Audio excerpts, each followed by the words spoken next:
Dear student, अब हम लोग क्लास 11 का जो एनुअल एग्जामिनेशन हुआ है 2026 का, उसके मैथमेटिक्स प्रश्न जो ऑब्जेक्टिव के हैं उनको हम सॉल्यूशन देखेंगे, उनका क्या आंसर हो रहा है।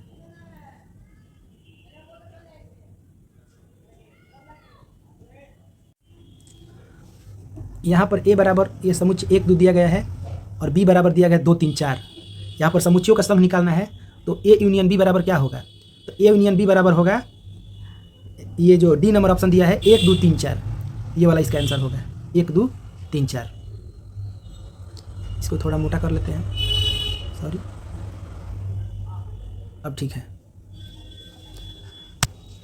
इसमें इसका अवधारणा यही है कि दो समुच्चयों का सम अगर ए यूनियन बी उन सभी तत्वों का समुच्चय है जो या तो समुच्चय में है ए या समुच्चय में है बी या दोनों में है। आप दोनों समुच्चयों के प्रत्येक तत्वों को सूचीबद्ध करते हैं लेकिन दोहराए गए तत्वों को शामिल नहीं करते हैं। दूसरा प्रश्न है ए बराबर 1 2 3 4। यहाँ पर ये समुच्चयों का यहाँ पर प्रतिच्छेदन करना है और बी बराबर दिया गया है 1 4 और इसको हमको ए इंटरसेक्शन बी निकालना है। तो ए इंटरसेक्शन बी का अवधारणा क्या है? जब दो समुच्चयों का प्रतिच्छेदन करना हो तो उन तत्वों के समुच्चयों में जो दोनों समुच्चयों में उभयनिष्ठ होते हैं उनको हम लोग रख लेते हैं। तो यहाँ पर 1 2 3 4 और 1 4, इस दोनों में कॉमन क्या है? तो 1 और 4 है। तो इसका आंसर ए इंटरसेक्शन बी बराबर होगा 1 और 4। ऑप्शन नंबर बी इसका आंसर होगा। तीसरा है समुच्चय ए बराबर ए एन टी आई और बी बराबर टी आई एन है, तो ए यूनियन बी बराबर क्या होगा? तो ए यूनियन बी बराबर इसका वही है जैसे कि इसमें दोनों में से एक ही तत्वों को दोबारा नहीं लिखना है और दोनों को मिला करके लिखना है। तो इसमें अगर देखेंगे तो ए यूनियन बी बराबर क्या होगा? यहाँ पर ये उप समुच्चय हमको निकालना है कि ए बराबर ए एन टी आई और बी बराबर टी आई एन दिया है, तो ए यूनियन बी क्या होगा? तो यदि किसी समुच्चय का प्रत्येक तत्व, यदि किसी तत्व का प्रत्येक तत्व बी पहले से ही उस समुच्चय के भीतर मौजूद है तो ए अर्थात बी वह समुच्चय का उप समुच्चय है, तो उनका संघ ए स्वयं समुच्चय होता है। तो इसका मतलब है कि बी के सभी तत्व टी आई एन में है, बी के सभी तत्व जो है टी आई एन में है ए, अतः A union B A N T I होगा। तो ए एन टी आई होगा जो कि सेट किस में है? ए में है, तो इसका आंसर हो जाएगा ए।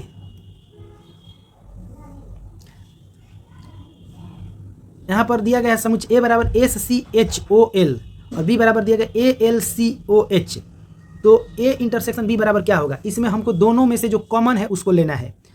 तो यहाँ पर इन अक्षरों की पहचान करना है जो दोनों सेटों में दिखाई देते हैं। तो C H O L, C H O L, C H O L इन दोनों सेटों में मौजूद है। तो एस केवल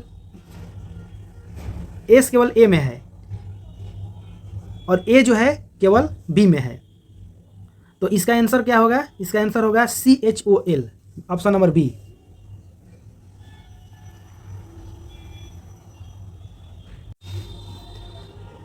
ए बराबर दिया है 1 0 5 और बी बराबर है 2 0 1, तो ए यूनियन बी बराबर क्या होगा?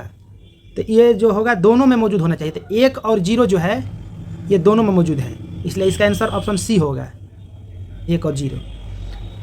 पांचवा प्रश्न है ए बराबर 1 बी बराबर 2, तो ए क्रॉस बी क्या होगा? 6 नंबर प्रश्न में है ए बराबर 1 है और बी बराबर 2 है, तो ए क्रॉस बी में हमको निकालना है। यहाँ चिन्ह जो ये गुणा का दिखा रहा है यह कार्तीय गुणनफल को दर्शाता है। परिणाम सभी संभावित क्रमित युग्मों एक्स वाई का एक समुच्चय है, जहाँ पहला तत्व एक्स समुच्चय से ए और दूसरा तत्व वाई समुच्चय से लिया गया है बी। तो यहाँ पर एकमात्र संभावित क्रमित युग्म है 1 2, तो इसलिए ए क्रॉस बी बराबर होगा 1 2। कोष्टक जो दिखा रहा है क्रमित युग्म को दर्शाते हैं, जब घुंघरालू ब्रैकेट होते हैं तो ये उस युग्म वाले समुच्चय को दर्शाते हैं।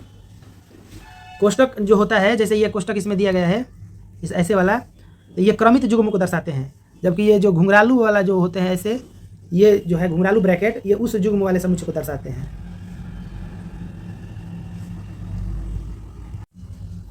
माफ कीजिए, सॉरी, इसका आंसर ऑप्शन ए नहीं होगा, इसका आंसर ऑप्शन बी होगा, क्योंकि इसमें दोनों कोष्टक का प्रयोग किया जाएगा। ये छोटा कोष्टक भी और मझिला कोष्टक भी। ए क्रॉस बी बराबर 1 और 2 होगा।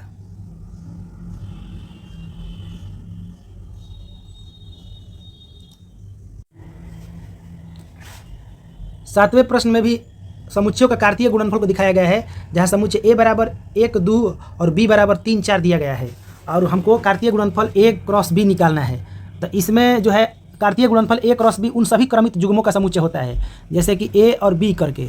और यहाँ पर क्या होता है कि ए बिलोंग करता है ए से और बी जो बिलोंग करता है वो बड़े बी से बिलोंग करता है।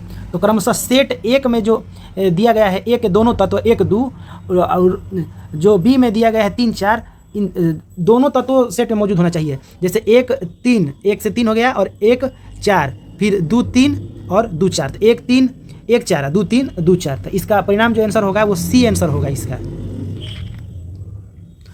8वां प्रश्न है पावर सेट, जैसे ये दिया गया है पावर पी ए का मतलब होता है ए है 2, 3, तो पावर सेट ए बराबर क्या होगा?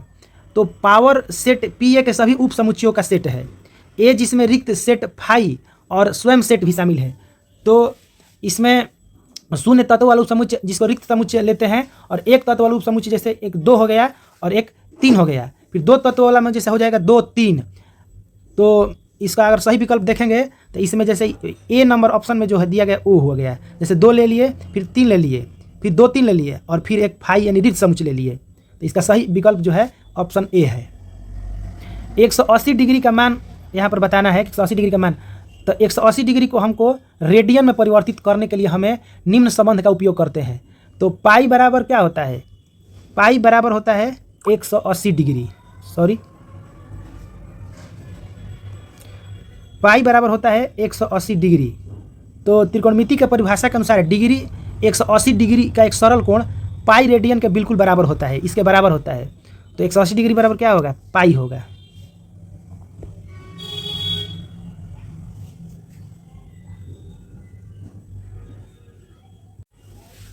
गणितीय समस्याओं में कोणों को मापने के लिए विभिन्न इकाइयों का रूपांतरण शामिल होता है, जैसे रेडियन को डिग्री में और डिग्री को मिनट चाहे सेकंड में बदलना है। यहाँ पर जो 10वां प्रश्न दिया गया है, यहाँ रेडियन को डिग्री में बदलना है और पाई/2 बराबर पूछा गया कि पाई/2 बराबर क्या होगा। तो यहाँ पर मुख्य अवधारणा कोण में क्या है? पाई रेडियन किसके बराबर होता है? तो पाई बराबर होता है 180 डिग्री। तो पाई/2 क्या हो जाएगा? तो पाई/2 का मतलब हो गया 180/2, तो इसका मतलब हो गया 90 डिग्री। तो इसका ऑप्शन बी आंसर जो होगा वो सही होगा। अब यहाँ पर निकालना है पाई माइनस पाई/4। तो पाई माइनस पाई/4 को सबसे पहले हमको भिन्न के रूप में इसको घटाना है। तो घटाने के लिए क्या करेंगे? तो घटाने के लिए हम इसको 4 इसमें कॉमन ले लिए। अब 4 कॉमन ले लिए तो यहाँ पर भी क्या हो जाएगा? 4 पाई हो जाएगा, 4 पाई। और यहाँ पर पाई, 4 पाई में से 1 पाई घट गया तो 3 पाई बटा में 4, 3 पाई बटा 4। अब क्या करेंगे? हमको पाई के जगह पे हम 180 डिग्री रखेंगे। तो 3 गुणे 180 डिग्री बटा में 4 से कटाएंगे हम तो ये 45 बार में कट जाएगा। तो 45 दिया कितना होता है? 135 डिग्री। तो इसका आंसर हो गया 135 डिग्री। 1 डिग्री बराबर क्या होता है? तो 1 डिग्री बराबर हमको निकालना है। तो समय की तरह यहाँ पर जिसे समय की तरह 1 डिग्री को 60 मिनट में विभाजित किया जाता है। 1 डिग्री को जिसे प्रदर्शित किया जाता है, ये ए जो ऑप्शन में दिया गया इस तरह से 1 डिग्री बराबर होता है 60 मिनट, और 60 मिनट को ऐसे प्रदर्शित किया जाता है। एक 60 के ऊपर छोटा सा एक डैश रहता है। अब जैसे यहाँ पर मिनट को सेकंड में बदलना है, तो 1 जैसे पाई रहेगा तो मिनट हो गया, और 2 पाई जैसे ऊपर 2 डैश हो गया तो सेकंड हो गया। तो 1 मिनट को आगे हम 60 सेकंड लेते हैं। 1 मिनट बराबर क्या होता है? 1 मिनट बराबर होता है 60 सेकेंड। तो 60 सेकेंड होता है। तो इसका आंसर क्या होगा? ये डी जो ऑप्शन में दिया गया है ये वाला 60 सेकेंड इसका आंसर होगा। इसको बड़ा करते हैं। अब ठीक है, 60 सेकेंड। ध्यान दीजिए, हालांकि 60 सेकेंड यह मानक उत्तर है, लेकिन यह आपकी छवि में दिखाई देने वाले विकल्पों को सूचीबद्ध नहीं है। तो यहाँ पर इसका ये यही आंसर होगा, 60 सेकेंड होगा।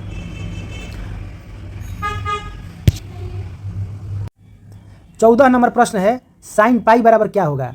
तो 180 डिग्री पाई का साइन वाई उस कोण पर इकाई वृत्त पर स्थित निर्देशांक को दर्शाता है। चूंकि बिंदु पर स्थित पाई है इसलिए -10 इसका वाई का मान है। तो 10 इसलिए इसका वाई का मान क्या होगा? 0 होगा। तो साइन पाई बराबर क्या होता है? 0 होता है। साइन पाई बराबर 0। 2 कॉस पाई, तो 2 कॉस पाई बराबर यहाँ पर बताना है। तो 2 cos पाई का जैसे ये कोसाइन है, 2 cos पाई बराबर ये कोसाइन पाई है -1, तो 2 गुणे मतलब कि -1 cos जो पाई का मान होता है वह -1 होता है, तो इसको 2 गुणे क्या लिखेंगे -1, तो 2 गुणे -1 का मतलब होगा -2, तो इसका आंसर होगा -2। 3 tan 2 पाई बराबर बताना है, 3 tan 2 पाई बराबर क्या होगा। तो 2 पाई मतलब होता है 360 डिग्री, तो 360 डिग्री 2 पाई की स्पर्श रेखा sin 2 पाई बटा में cos 2 पाई।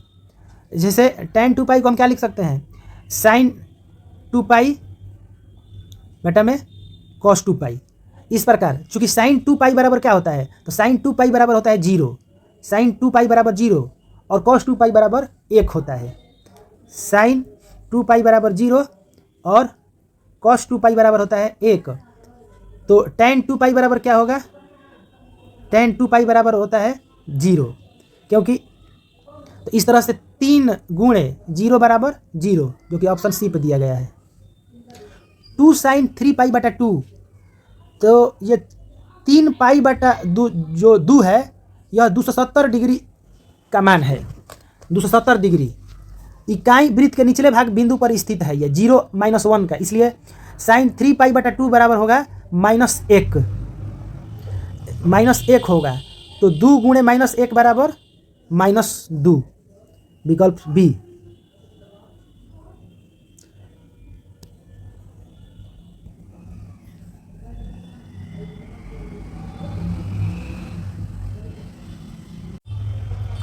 साइन एक विषम फलन है जिसका अर्थ है साइन -x बराबर -sin x, साइन -x बराबर -sin x होता है।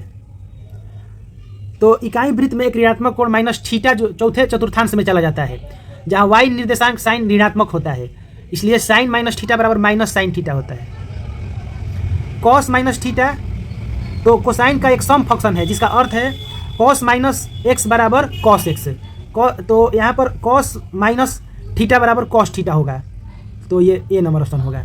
sin 2 पाई प्लस थीटा यह द्वितीय चतुर्थांश में एक सहकारी की पहचान है, तो पाई बटा 2 प्लस थीटा का मतलब हो गया 90 प्लस थीटा, तो 90 प्लस थीटा मतलब हो गया 90 प्लस थीटा, 90 प्लस थीटा जो कि दूसरे चतुर्थांश में है, और दूसरे चतुर्थांश में साइन धनात्मक होता है, क्योंकि कोण को y अक्ष पाई बटा 2 से मापा जाता है, इसलिए फंक्शन अपने सह फंक्शन में बदल जाता है, अतः साइन पाई प्लस 2 थीटा बराबर cos थीटा, इसका आंसर होगा cos theta. Sine pi minus theta, sine pi minus theta का मतलब हो गया यह एक संपूरक कोण सरसमीका है, तो पाई माइनस थीटा या 180 माइनस थीटा दूसरे चतुर्थांश में है, दूसरे चतुर्थांश में जो है साइन धनात्मक होता है, चूंकि कोण को x अक्ष पाई से मापा जाता है इसलिए फंक्शन में वही रहता है, तो साइन पाई माइनस थीटा बराबर साइन थीटा, साइन थीटा इसका आंसर होगा सी। 22 नंबर प्रश्न है cos पाई प्लस थीटा बराबर क्या होगा, तो पाई प्लस थीटा तीसरे चतुर्थांश में स्थित है जहां कोसाइन फंक्शन ऋणात्मक होता है, तो cos पाई प्लस थीटा बराबर माइनस cos थीटा होता है। साइन 2 पाई माइनस थीटा यह कोण 2 पाई माइनस थीटा चौथे चतुर्थांश में स्थित है जहां साइन फंक्शन ऋणात्मक होता है, तो साइन 2 पाई माइनस थीटा बराबर होता है minus sine theta.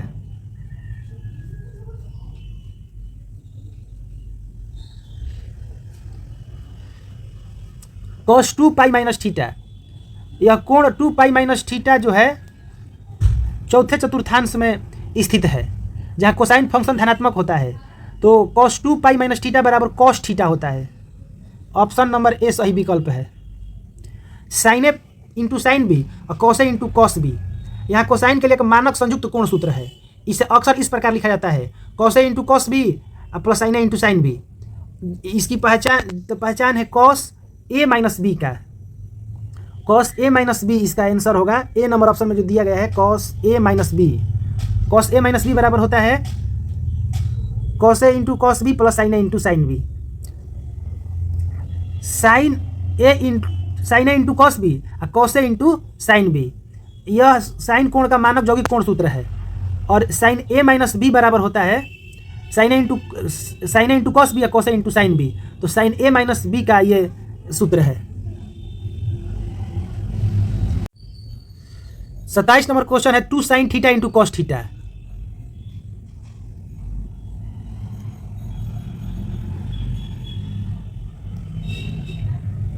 Two sine theta into cos theta बराबर यह साइन के लिए एक मानक डबल एंगल पहचान है। तो साइन 2 थीटा बराबर होता है 2 sine theta into cos theta. Sine 2 theta का यह फार्मूला है। 2 tan x बाटा में 1 प्लस tan स्क्वायर एक्स, यह एक और डबल एंगल आइडेंटिटी है। आइए इसे साइन और कोसाइन में परिवर्तित करके सत्यापित करें। तो इसको सत्यापित करेंगे तो देखिए ये कैसे सॉल्व होता है। tan x को हम क्या लिख सकते हैं, साइन x बाटा में cos x, plus tan square x को क्या लिख सकते हैं, साइन स्क्वायर एक्स बाटा में कॉस स्क्वायर एक्स।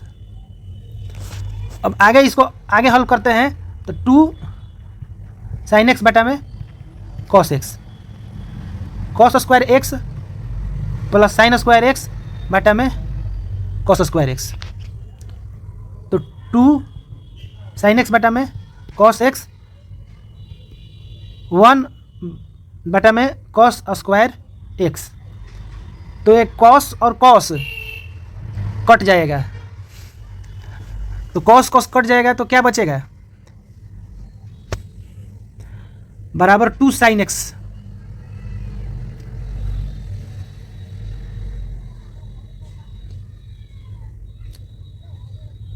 ये कॉस और कॉस कट गया तो बराबर होगा 2 sine X into cos X. तो 2 sine X into cos x किसका सूत्र है, साइन 2x का, इसलिए इसका आंसर ऑप्शन डी होगा, साइन 2x।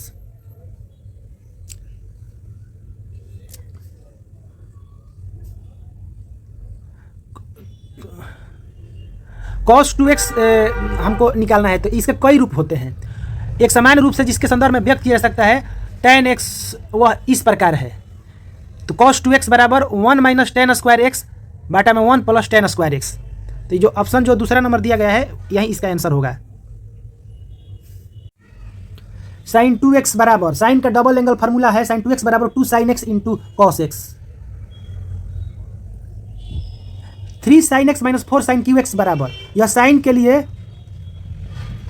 मानक त्रिकोण पहचान है, जहां साइन 3x बराबर होता है, साइन 3x बराबर होता है 3 sine X minus 4 sine cube x.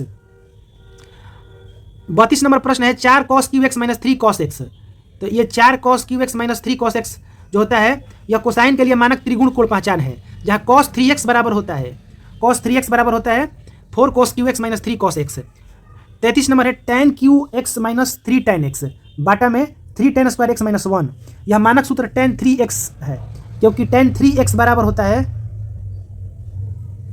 tan cube x 3 tan x minus tan cube x बाटा में 1 माइनस 3 tan स्क्वायर एक्स। समस्या में दिया गया व्यंजक इस सूत्र का ऋणात्मक है, तो ऋणात्मक है तो इसको केवल हमको बाहर निकाल देना है। जैसे बाहर कैसे निकालेंगे, तो माइनस कॉमन ले लेंगे तो 3 tan x हो जाएगा और यहाँ पर हो जाएगा tan क्यू एक्स। फिर नीचे भी माइनस कॉमन ले लेंगे तो 1 minus 3 tan square x, minus minus cut जाएगा और ये tan 3x का फॉर्मूला हो जाएगा। cos a minus cos b, यहाँ दो कोसाइनों के अंतर के लिए एक मानक रूपांतरण सूत्र है और सौर समीकरण इस प्रकार है, cos a minus cos b बराबर 2 sine a plus b by 2 into sine b minus a by 2। ध्यान दे इस प्रकार भी लिखा जा सकता है minus 2 sine a plus b by 2 into sine a minus b by 2। लेकिन यहाँ पर विकल्प ऐसे दिया गया है जो आंसर ये वाला a 2 sine a plus b by 2 into sine b minus a by 2, सही विकल्प ऑप्शन नंबर ए है ये वाला। साइन 3x माइनस वाई, दो साइन संख्याओं के अंतर का रूपांतरण का सूत्र है ये। तो sine x minus sine y बराबर 2 cos x plus Y by 2 into sine x minus Y by 2 होता है। तो सही विकल्प बी नंबर पर है। Sign 5x plus sign x, तो यहाँ पर sine c plus sine d के रूप में इसको हम लोग बनाते हैं। जैसे यहाँ पर जो x है उसको c मान लेते हैं, जो ये c 5x को मान लेते हैं और d जो हो गया x मान लेते हैं। अगर इसको हम लोग अप्लाई करेंगे sign 5x plus sign x पे, तो sine c plus sine d का फॉर्मूला होता है 2 sine c plus d by 2 into cos c minus d by 2। तो इसको अगर हल करेंगे तो क्या हो जाएगा,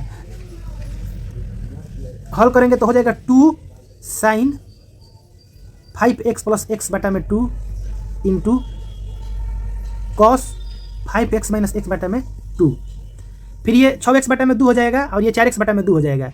तो फिर ये 6x में 2 से कटाएंगे तो 3x हो जाएगा। तो इसका आंसर हो जाएगा 2 sign 3x into cos 2x, जो कि ऑप्शन नंबर ए में दिया गया है। 37 नंबर प्रश्न है 1 प्लस कॉस 2 थीटा। यह एक मानक डबल एंगल पहचान है जहां कॉस 2 थीटा बराबर होता है 2 cos square theta minus 1।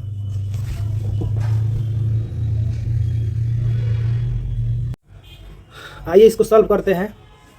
1 plus cos 2 theta का मान हम लोग को निकालना है। तो सूत्र होता है कॉस 2 थीटा बराबर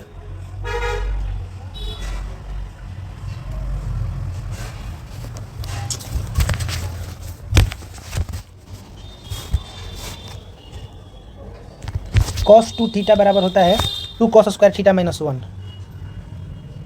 2 कॉस स्क्वायर थीटा माइनस 1। दोनों पक्षों में अगर हम लोग एक जोड़ते हैं तो 1 प्लस कॉस 2 थीटा बराबर 2 कॉस स्क्वायर थीटा हो जाएगा।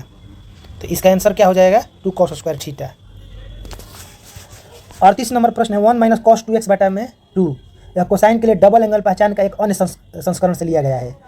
सूत्र इसका होता है cos 2x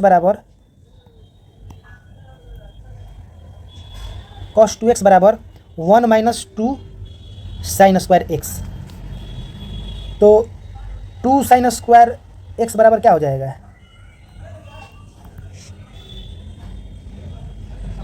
1 minus cos 2x हो जाएगा। तो साइन स्क्वायर एक्स बराबर क्या होगा साइन स्क्वायर एक्स बराबर 1 माइनस कॉस 2x बटा में 2 हो जाएगा। तो ये 1 माइनस कॉस 2x बटा में 2 का मतलब ये साइन स्क्वायर एक्स, जो कि ऑप्शन सी में दिया गया है। 39 नंबर प्रश्न है cos 7x plus cos 5x का मान। इसमें योग से गुणन सूत्र का उपयोग किया गया है। तो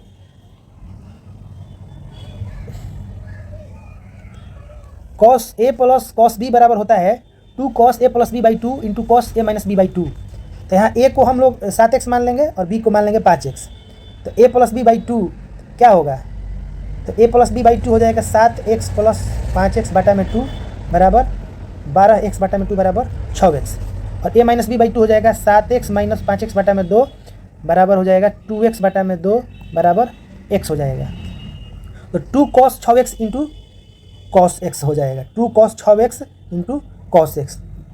ऑप्शन नंबर ए इसका सही विकल्प है।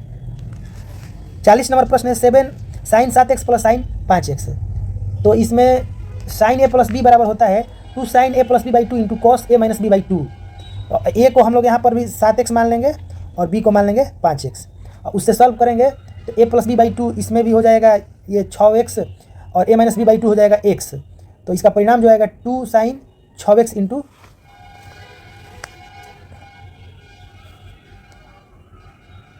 2 sine 6x into cos X हो जाएगा। ऑप्शन सी पे ये दिया गया ऑप्शन है।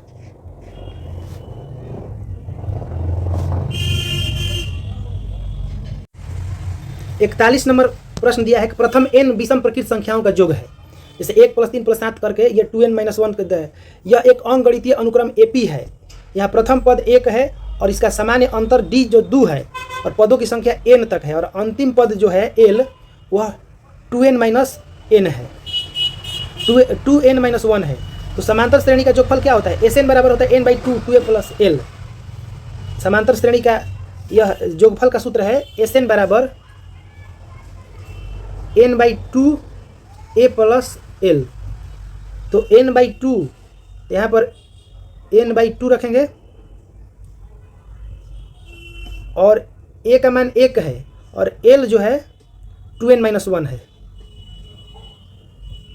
1 कट जाएगा तो n/2 इंटू 2n हो जाएगा, 2 कट गया n²। इसका सही विकल्प डी नंबर जो ऑप्शन दिया गया है n² इसका आंसर होगा ये वाला। 42 नंबर है प्रथम n प्राकृतिक संख्याओं को वर्गों का योग निकालना है। तो प्रथम प्राकृतिक संख्याओं के वर्गों का योग n गणित में एक सुप्रसिद्ध सर्वसमीका है और इसका जो फार्मूला होता है वो होता है n into n plus one into 2n+1 बटा में 6। तो इसका सही विकल्प जो सी नंबर पर दिया गया है वही होगा, ये n into n+1 into 2n+1 बटा में 6। 18 और 12 का समांतर माध्य बराबर क्या होगा?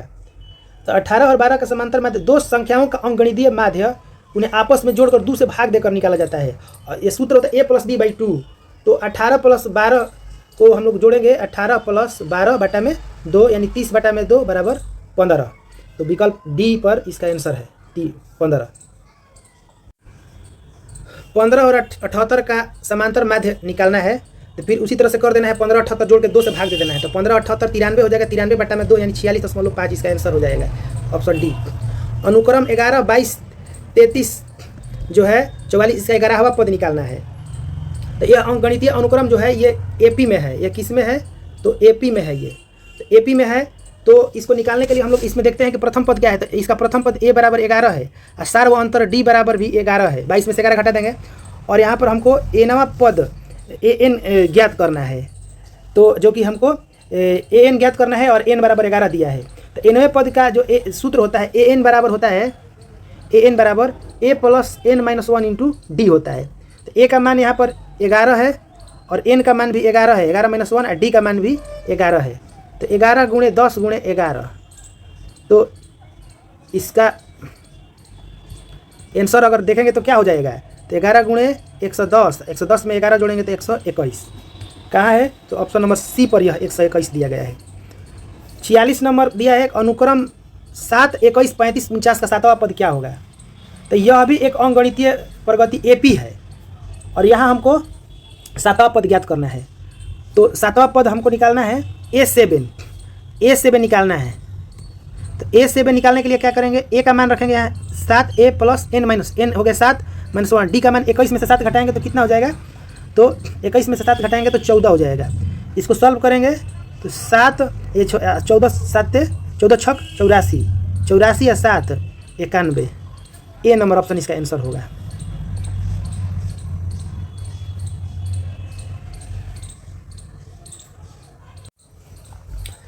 यहाँ प्रश्न संख्या 47 से लेकर 58 तक के लिए हमको i² बराबर -1 का इस्तेमाल करना है। तो यहाँ पर 47 नंबर प्रश्न दिया गया है और इसमें जो है हम i के चर के दोहरा वाले चक्र का अनुसरण करते हैं। जैसे i के पावर अगर 1 है, i के पावर 1 है तो i होगा, i के पावर 2 है तो -1, i के पावर 3 है तो i² × i, तो ये -1 × i, तो ये हो जाएगा -i।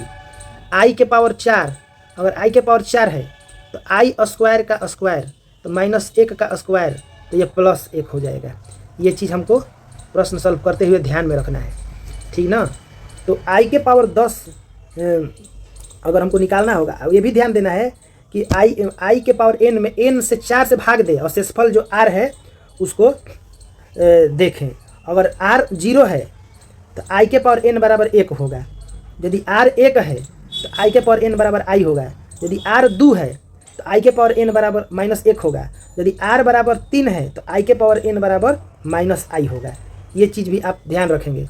मैंने क्या बताया? जैसे अगर इसका मान ज्ञात करना है, i के पावर n है कुछ भी, तो उसमें हमको n से 4 भाग देंगे, हम 4 से भाग देंगे और शेषफल को हम देखेंगे क्या आ रहा है। अगर शेषफल जैसे मान लीजिए शेषफल r है, तो अगर r बराबर 0 आ रहा है तो i के पावर n बराबर हो जाएगा 1। अगर r बराबर 1 आ रहा है तो i के पावर n बराबर हो जाएगा ये i प्लस i होगा, i के पावर n बराबर हो जाएगा i।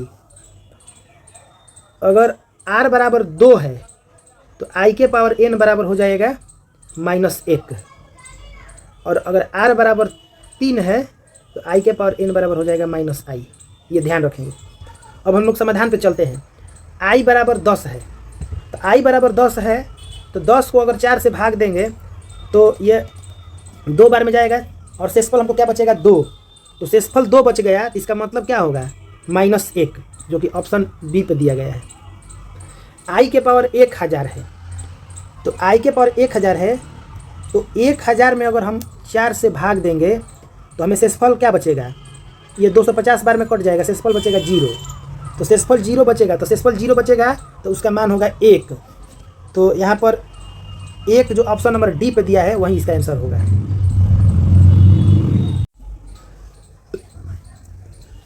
पता लगाएं ए बी की क्या ए प्लस आई बी बराबर 2 + 3i। इसे हल करने के लिए हम दोनों पक्षों के वास्तविक भागों और काल्पनिक भागों के बराबर करते हैं। तो वास्तविक भाग a बराबर 2 है और b बराबर कितना है 3 है। a बराबर 2 है और b बराबर 3 है। तो इस प्रकार क्रमित युग्म जो ए बी होगा, ए बी क्या होगा 2 3 होगा। सी नंबर ऑप्शन पे है 2 3। 50 नंबर है a प्लस आई बी बराबर 3 - 4i। तो b a क्या होगा। तो यहाँ वास्तविक भाग a बराबर 3 है और b बराबर -4 है और प्रश्न में जोड़ी का इस क्रम से पूछा गया है, b a पूछा गया है। तो b का मान -4 है और a का मान 3 है। तो d -4 3। 51 नंबर है मोड में 3 + i का मान ज्ञात करना है। तो किसी जटिल संख्या का मापांक z बराबर x + i निम्न सूत्र का प्रयोग करते हैं। तो मोड z बराबर होता है, ये फार्मूला याद रखना है, मोड z बराबर होता है √अंडर में x² + y²। तो यहाँ पर उसके लिए z बराबर 3 + 1i हो गया है, 3 + 1i। इसका मतलब यह हुआ कि यहाँ पर x बराबर 3 और y बराबर 1 हो गया।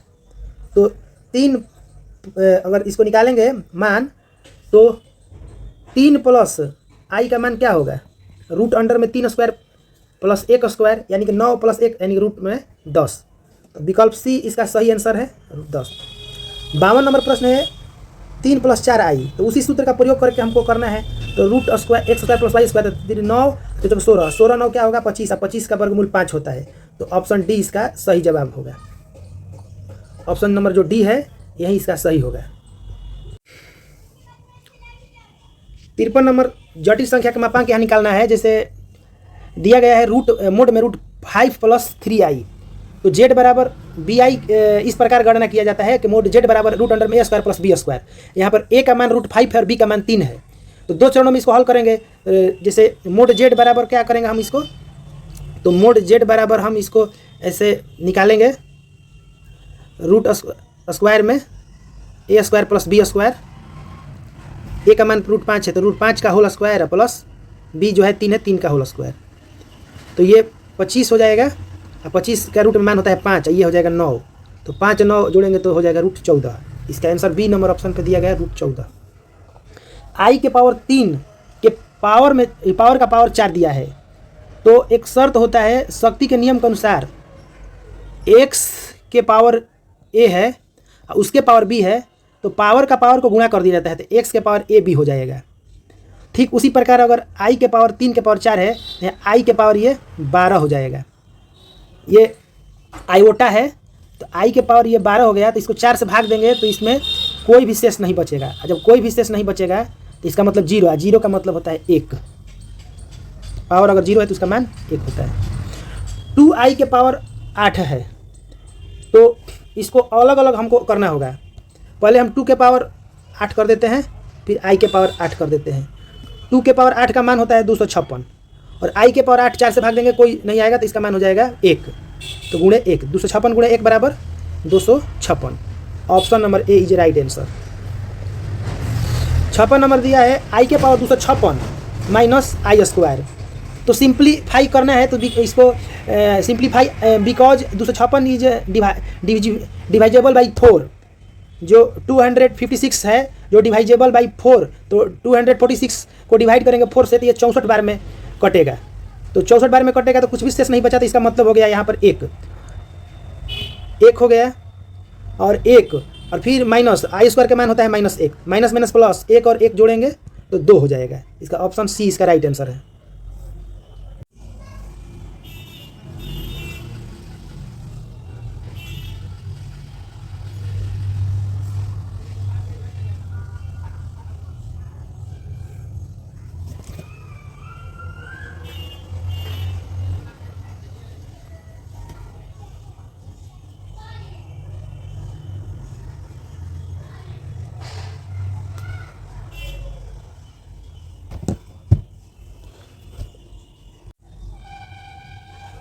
गणितीय समस्याओं में फैक्टोरियल संक्रिया शामिल है जिसका चिन्ह जो होता है फैक्टोरियल को हम ऐसे भी लिख सकते हैं या इस तरह से भी प्रदर्शित करते हैं इसको। तो इसका उदाहरण है, जैसे मान लीजिए कि फैक्टोरियल n का हमको मान निकालना है, तो ये होता है n गुणे n-1 गुणे, ऐसे ही चलते हुए लास्ट में 1 पर ये ख़त्म होता है। तो जो 60 नंबर प्रश्न दिया गया है, फैक्टोरियल 3 का मान निकालना है, तो फैक्टोरियल 3 का मान अगर निकालना है तो ये हो जाएगा 3 गुणे 2 गुणे 1 यानी कि 6। इसका आंसर 6 होगा। फिर इसी तरह से 61 नंबर को भी हम सॉल्व कर सकते हैं। जैसे फैक्टोरियल 4 का मान निकालेंगे तो 4 गुणे 3 गुणे 2 गुणे 1 माइनस 3 गुणे 2 गुणे 1, तो ये इसका मान क्या हो जाएगा, 12 दूनी 24, 24 में से 6, 24 में से 6 घटेगा तो 18, इसका आंसर हो जाएगा 18। 62 नंबर निकालना है, तो 62 नंबर में भी उसी तरह से निकाल सकते हैं। जैसे ये 2 है, 2 फैक्टोरियल 3 का मान होता है 6 और फैक्टोरियल 2 का मान 2 ही होता है, तो 12 में से 2 घटाएंगे तो ये हो जाएगा 10, फैक्टोरियल 10 इसका आंसर होगा। उसी प्रकार से इसको निकालना है, भागा देना है, तो भाग देना है तो सबसे पहले फैक्टोरियल 3 का मान होता है 6 और फैक्टोरियल 2 का मान होता है 2, 3 से कट जाएगा, इसका आंसर ऑप्शन डी है।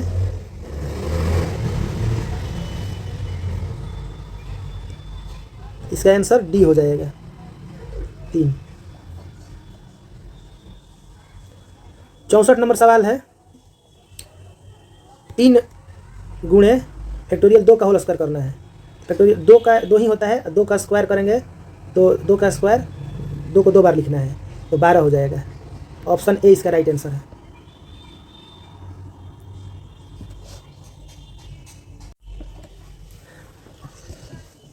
इस चित्र में ये जो दिख रहा है प्रश्न, ये जो विशेष रूप से 65 से 71 तक आप सवाल देखेंगे तो इसको क्रमचय का एक फार्मूला होता है, जिसे क्रमचय जो होता है NPR बराबर होता है फैक्टोरियल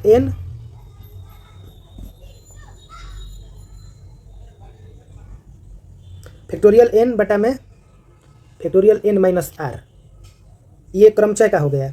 वहीं अगर संयोजन रहेगा NCR, तो NCR बराबर होगा फैक्टोरियल n बटा में r फैक्टोरियल फिर n माइनस r, और फैक्टोरियल का नियम ये है कि फैक्टोरियल 0 बराबर होता है 1। तो यहाँ पर 65 नंबर जो सवाल दिया गया है, 3p3 का मान निकालना है, तो 3p3 का मान निकालना है तो ये फैक्टोरियल 3 हो जाएगा, फिर 3 माइनस 3 यानी 3 माइनस 3 का मान हो गया 0, तो 0 का मान होता है 1 और फैक्टोरियल 3 का मान होता है 6। इसका विकल्प ए एक जो है सही आंसर है। फिर है 2025 2025, ये भी क्रमचय का प्रश्न है। तो अगर कोई भी NPN के बराबर हैं फैक्टोरियल n, इसका गणना यही है कि अगर NPN है तो इसमें इसका मान फैक्टोरियल n होता है, ठीक ना। तो यहाँ पर ये 2025 है तो इसका मान फैक्टोरियल 2025 होगा, जो कि ऑप्शन नंबर बी पे यह दिखाया गया है। 2025p0, तो इसको अगर हम निकालेंगे तो 2025 फैक्टोरियल में करेंगे, फिर 2025 माइनस 0 करेंगे तो 2025 और 2025 दोनों कट गए, इसका मान ए हो गया। यानी कि NP0 बराबर होता है 1, NPN बराबर होता है फैक्टोरियल n और NP0 बराबर होता है 1। तो सही विकल्प इसका क्या होगा, इसका सही विकल्प होगा ये बी नंबर ऑप्शन 1। 1000p0, तो अभी हमने बताया कि NP0 का मान होता है यहाँ पर 1, तो इसका मान हो जाएगा 1, ऑप्शन डी इसका आंसर हो जाएगा। 12p2, तो 12p2 को निकालेंगे तो ये 12 फैक्टोरियल फिर 12 माइनस 2 फैक्टोरियल 10, फिर 12 हो गया और 12 गुणे 11 लिख सकते हैं, और उसके बाद फैक्टोरियल 10, फिर फैक्टोरियल 10 कट जाएगा, 12 गुणे 11 बराबर 132, इसका आंसर होगा ऑप्शन सी 132। 9p1, तो NP1 का भी मान होता है n, क्योंकि देखिए यहाँ पे 9 फैक्टोरियल निकाले, फिर 9 में से 1 यानी 8 निकाले, फिर 9 गुणे फैक्टोरियल 8 बटा फैक्टोरियल 8 कट गया, तो बच गए, यानी कि NP1 बराबर n होता है। इसका मान 9P1 बराबर क्या होगा, तो 9 ही होगा इसका आंसर। अब 71 नंबर देखिए, 10C0। तो 10C0 के लिए फॉर्मूला बताया गया है, C वाला के लिए 10 फिर 0 और 10 माइनस 0। तो 10 का ये 10 ही लिखे, 0 का मान 1 होता है, फैक्टोरियल 10 का मान फैक्टोरियल 10 में से 0 तो 10 और 10 10 कट गया 1, यानी कि NC0 बराबर होता है 1। तो इसका आंसर ऑप्शन बी 1 होगा। 1500 का मान निकालना है, या NCN बराबर होता है 1। NCN का मतलब होता है 1, तो 1500 बराबर क्या हो जाएगा 1, तो ऑप्शन सी इसका आंसर हो जाएगा। 5C2, तो 5C2 का अगर प्रयोग करेंगे तो 5C2 बराबर हो जाएगा 5 गुणे 4 बटा में 2 गुणे 1 बराबर हो जाएगा 10। इसका आंसर हो जाएगा ऑप्शन ए 10। 7 से 6 का मान होता है कि एक फार्मूला होता है NCR बराबर होता है NCN माइनस आर। NCR बराबर होता है NCN माइनस आर। तो यहाँ पर देखिएगा, तो 7C6 का इस गुणधर्म का प्रयोग करते हुए हम क्या लिख सकते हैं, इसको 7 इसका प्रयोग करके हम लिख सकते हैं 7C7 माइनस 6, तो 7C1 और 7C1, NC1 का मान कितना होता है, n होता है, तो 7C1 का मतलब 7, इसका आंसर हो गया 7। 75 नंबर प्रश्न है, 70C0 प्लस 80C0। तो NC0 का मान क्या होता है, NC0 का मान 1 होता है। NC0 का मान हम इस गुणधर्म का प्रयोग करेंगे, NC0 का मान होता है 1। तो यहाँ पर 70C0 के लिए 1 और 80C0 के लिए 1 और 1 जोड़ेंगे तो 2, इसका आंसर हो गया 2। फिर यहाँ पर जैसे इसमें 2 चीज़ का प्रयोग करेंगे, जैसे NC1 बराबर n होता है, NC0 बराबर होता है 1, तो NC0 बराबर 1 होता है और NC1 बराबर होता है n, यानी NC0 13C0 बराबर क्या हो जाएगा 13, और 5C1 का मतलब हो गया 5, तो 13 5 कितना हो, तो 13 5 कितना हो गया, सॉरी NC0 का मान होता है 1, तो 13C0 का ये जो मान हो गया 13C0 1 हो गया, और 5C1 का मान हो गया 5, और 5 और 1 6, तो इसका आंसर हो गया 6। 77 नंबर प्रश्न है, इसे भाग देना है, पदों के बीच चिन्ह भाग या जोड़ प्रतीत होता है। तो जैसे 6C2 का पहला मान निकालेंगे, उसके बाद 6C0 का मान निकालेंगे, तो 6C2 का मान क्या होगा, तो 6C2 का मान होता है 15, और 6C0 NC0 का मान 1 होता है, 6C0 का मतलब 1, 15 में 1 से भाग देंगे तो 15, ऑप्शन इसका सी आंसर हो गया। 2 4 8 16 का 10वां पद निकालना है। ये जो 2 4 8 16 है, ये ज्यामितीय अनुक्रम है, जीपी का ये क्रम है, जहाँ ए का मान 2 है, ए जो प्रथम पद है वो 2 है, और जो सार अनुपात आर है उसका मान भी 4/2 करेंगे तो 2 हो जाएगा। तो जीपी का nवें पद का सूत्र होता है ARn-1, AN बराबर होता है ARn-1 पावर में, जहाँ 10वां पद n बराबर हमको क्या दिया है 10 दिया गया है, तो A 10 बराबर क्या हो जाएगा, तो 2 × 2 के पावर 10 - 1, तो 2 गुणे 2 के पावर 9, तो ये 2 के पावर हो गया 10, और 2 के पावर 10 का मान होता है 1024, ऑप्शन नंबर ए।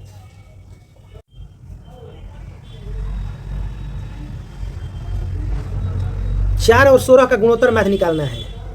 तो दो संख्याओं में ए का ज्यामितीय माध्य बी इस प्रकार गणना की जाएगा, रूट अंडर में ए बी होता है।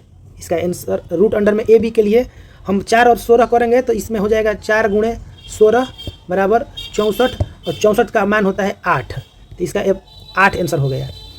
NCR ये फार्मूला है, तो NCR का फार्मूला होता है फैक्टोरियल n बटा में r factorial r into factorial n by r, तो इसका सी नंबर जो ऑप्शन दिया यही सही है। 81 के लिए देखिए इसमें लिमिट का प्रश्न हो गया, लिमिट x टेंस टू 0 और cos h है, तो सीमा ज्ञात करने के लिए हम x का सीधे फंक्शन प्रतिस्थापित करते हैं। cos 0 का मान क्या होता है 1, तो cos यहाँ पर जो मान हो जाएगा वो हो जाएगा सी ऑप्शन में जो दिया है 1। 82 नंबर प्रश्न है, 82 में जैसे x बराबर हमको 0 प्रतिस्थापित करना है, तो जब x बराबर 0 प्रतिस्थापित करेंगे तो 0 स्क्वायर माइनस 100 गुणे 0 प्लस 25, तो ये 0 0 हो जाएगा, ये 25, इसका आंसर क्या हो गया 25, ऑप्शन नंबर सी। फिर x बराबर 0 इसमें प्रतिस्थापित करेंगे तो ये हो जाएगा b गुणे 0 माइनस सी बटा में d गुणे 0 प्लस 5, तो ये हो गया माइनस सी बटा में 5, ऑप्शन नंबर डी पे माइनस सी बटा में 5 इसका आंसर दिया गया है।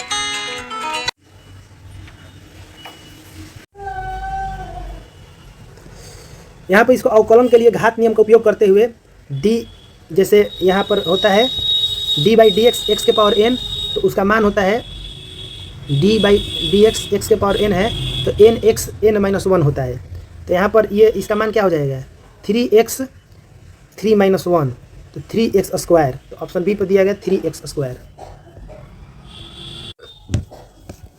85 नंबर प्रश्न है, d बाई डी एक्स बटा 1 माइनस 1 बटा में x, इस घात नियम का प्रयोग करेंगे। घात नियम का प्रयोग करेंगे तो ये जो माइनस 1 बटा एक्स है इसको हम क्या लिखेंगे माइनस एक्स के पावर माइनस 1 लिखेंगे।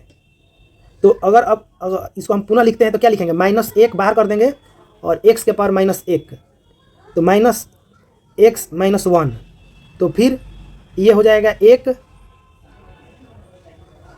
ये बाहर माइनस है तो 1 हो जाएगा, ये x के पावर माइनस 2 हो जाएगा, तो फिर इसको आगे इसको ऐसे लिख सकते हैं 1 बटा में एक्स स्क्वायर, तो इसका ऑप्शन जो सी दिया गया है यही इसका आंसर होगा। डी पर दिया गया है डी बटा D x cos x by 2, तो इसमें हम श्रृंखला नियम का उपयोग करते हुए D by D x F G x का प्रयोग करेंगे, जहाँ पर एफ जी एक्स इंटू जी के पर मान लीजिए कि एफ यू बराबर कॉस यू और एफ डैश यू बराबर माइनस साइन यू, तो जी एक्स बराबर एक्स बाई 2 है, तो जी का डिफ्रेंशिएशन क्या होगा 1 बटा में 2, इसलिए इसका क्या हो जाएगा यहाँ पर cos x बाई 2 का हो जाएगा माइनस साइन x बाई 2 और x बाई 2 का माइनस 1 बाई 2, तो इसका आंसर हो जाएगा माइनस 1 बाई 2 माइनस 1 बटा में 2 इंटू साइन x बाई 2, ये सी नंबर ऑप्शन इसका सही आंसर होगा। tan x का हमको डिफ्रेंशिएशन निकालना है, तो tan x का डिफ्रेंशिएशन होता है sec square x, log x का डिफ्रेंशिएशन 1 बाई एक्स होता है, e के पावर x प्लस 5, तो e के पावर x का डिफ्रेंशिएशन e के पावर x ही होता है और 5 का जो होता है स्थिरांक इसका मान 0 होता है, तो e के पावर x इसका आंसर हो जाएगा। y अक्ष पर स्थित किसी बिंदु के z तथा x अक्ष का नियामक का जो क्या होगा, तो y मतलब कि x अक्ष पर किसी भी बिंदु के z और x अक्ष के निर्देशांकों का जो कल y होता है, त्रिविमीय अंतरिक्ष में x अक्ष पर y पर निर्देशांक x हमेशा 0 होता है और निर्देशांक z हमेशा 0 होता है, इसलिए जो होगा x प्लस जेड बराबर 0 प्लस 0 बराबर 0 होगा। y अक्ष पर किसी बिंदु के z तथा x अक्ष के नियामक का क्या होगा, तो 0 होगा।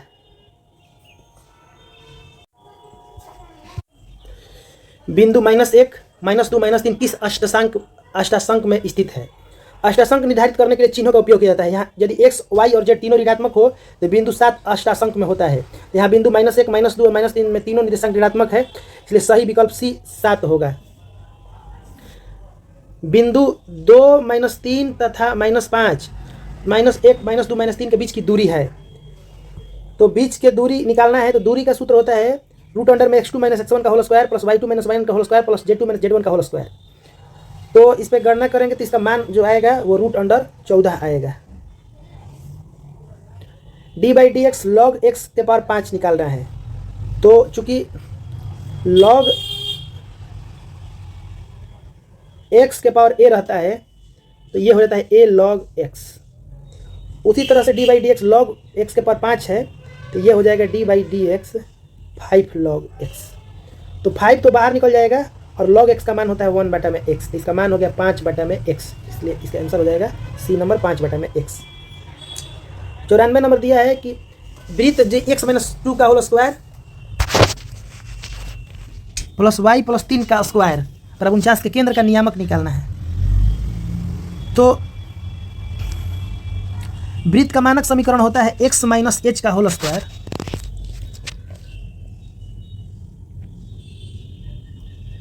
x माइनस एच का whole square plus y minus K का होल स्क्वायर बराबर आर स्क्वायर। यह वृत्त का मानक समीकरण है जहाँ h और k क्या है, यह केंद्र है। तो अगर तुलना करेंगे तो h जो है माइनस एच बराबर -2 है, माइनस एच बराबर -2 है। तो h बराबर क्या हो गया 2 और माइनस के बराबर है 3, तो k बराबर हो जाएगा -3। तो अतः केंद्र क्या हो जाएगा 2 - 3, तो 2 - 3 ऑप्शन सी पे है। 95 नंबर प्रश्न है वृत्त x square plus Y square बराबर 100 का व्यास क्या है, इसका व्यास निकालना है। तो इसमें मूल जो बिंदु पर केंद्रित वृत्त का मानक समीकरण क्या होता है, तो मूल बिंदु पर अगर स्थित है तो इस वृत्त का मानक समीकरण होता है x square plus Y square बराबर आर स्क्वायर। तो यहाँ आर स्क्वायर बराबर 100 है, अतः त्रिज्या क्या होगा, त्रिज्या क्या होगा आर स्क्वायर बराबर 100, तो त्रिज्या क्या हो जाएगा √100, तो 100 का मान हो गया 10। अब व्यास का होता है 2 गुणे आर, व्यास डी बराबर होता है 2r, तो 2 गुणे 10 बराबर हो जाएगा 20। तो सही विकल्प क्या होगा 20 होगा। यदि पी ए बराबर 2/3 पी बी बराबर 1/5 तो पी ए इंटरसेक्शन बी बराबर 7/15 तो पी ए यूनियन बी क्या होगा। तो इसके लिए गणना का सूत्र होता है, फॉर्मूला है पी ए यूनियन बी बराबर P A plus P B minus P A intersection B. बस आपको मान को वहाँ पर रख देना है, हमको यही मान निकालना है। तो पी ए दिया है 2/3, पी बी दिया है 1/5 और पी ए इंटरसेक्शन बी दिया है 7/15। तो अगर इसको हल करेंगे तो इसका मान क्या हो जाएगा,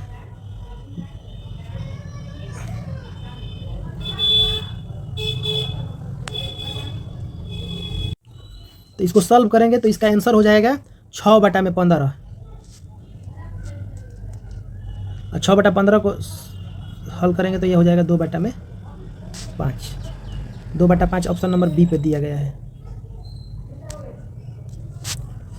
92 पत्तों की गाड़ी में से एक पत्ता चुना जाता है, 52 पत्तों की गाड़ी में से एक पत्ता चुना जाता है, प्राप्त प्रत्येक समष्टि बिंदुओं की संख्या क्या होगा। तो प्राप्त प्रत्येक समष्टि बिंदुओं की संख्या क्या होगी, 52 कार्डों के एक पैक से एक काटने का, तो सैंपल स्पेस बिंदुओं की संख्या 52 होगी। सैंपल स्पेस में सभी संभावित परिणामों को दर्शाता है। चूंकि एक डेक में 52 अलग अलग कार्ड होते हैं, इसलिए एक कार्ड निकालने के 52 संभावित परिणाम होते हैं। तो प्राप्त प्रत्येक समष्टि बिंदुओं की संख्या होगी 52।